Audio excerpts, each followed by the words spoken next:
আসসালামু আলাইকুম। সবাই কেমন আছেন? আশা করি সবাই ভালো আছেন। আলহামদুলিল্লাহ আমিও ভালো আছি।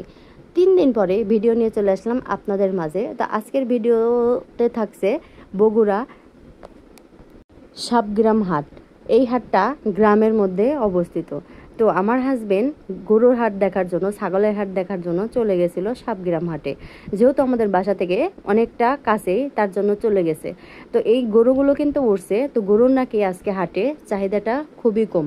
বর্তমানে কিন্তু বাজার দর খুবই কম চলতেছে। ছাগলেরও যেরকম, গরুরও সেরকম। তো এদিকে কিন্তু মোটামুটি সব কিছুরই দাম এখন কম। তো এবার দেখা যাচ্ছে যারা খামারি আছে, গরুর খামারি, ছাগলের খামারি, তাদের কিন্তু অবস্থাটা খুব খারাপ হয়ে গেছে। বর্তমানে দামটা খুবই কমে গেছে।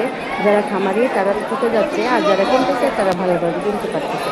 তো এবার দেখা যাচ্ছে যে যেহেতু গরুর দামটা একটু কতক সময় দেখা যায় যে বেশি, আবার কিন্তু ছাগলের দামটা কিন্তু একদমই কম। তো অনেকে দেখা যাচ্ছে যে গরুর দাম বেশি থাকার কারণে হয়তো তারা গরু না কিনে দেখা যাচ্ছে 2টা 3টা করে খাসি কিনতেছে।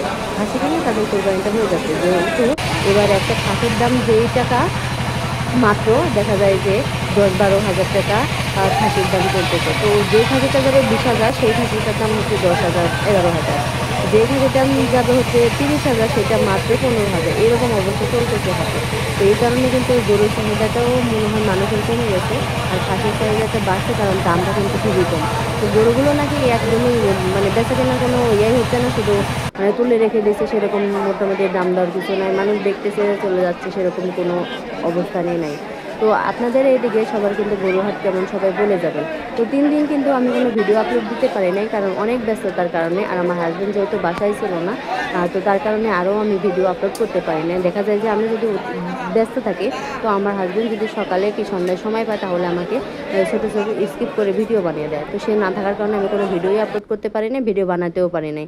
তো সে আসে আজকে আমাদের চলে গেছে সাবগ্রাম হাটে। সাবগ্রাম হাটটা কিন্তু অনেক জনপ্রিয়। এটা গ্রামের মধ্যে সব ধরনের, এই হাটের মধ্যে অনেক কিছু পাওয়া যায়।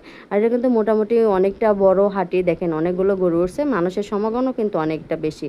তো কারা কারা বগুড়ার মধ্যে থেকে আমার ভিডিও দেখছেন, আর যদি আপনারা আমার ভিডিও ভালো লেগে থাকে, তাহলে কিন্তু আমার পেজটা সবাই ফলো দিয়ে লাইক, কমেন্ট, শেয়ার করে পাশে থাকবেন।